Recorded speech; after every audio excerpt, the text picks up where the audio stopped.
बिस्मिल्लाहिर्रहमानिर्रहीम। सही बुखारी हदीस नंबर 790। शाबा ने बयान किया अबू यगफूर अकबर से, उन्होंने बयान किया कि मैंने मसअब बिन साद से सुना, उन्होंने कहा कि मैंने अपने वालिद के पहलू में नमाज पढ़ी और अपनी दोनों हथेलियों को मिलाकर रानों के दरमियान रख लिया।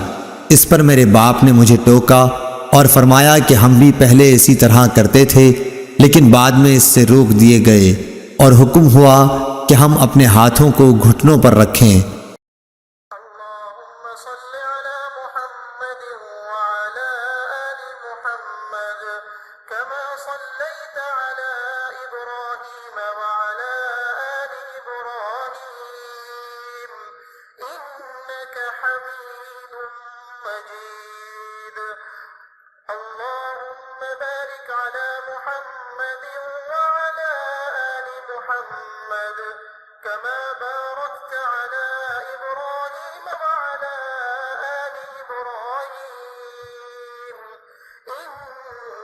حميد مجيد।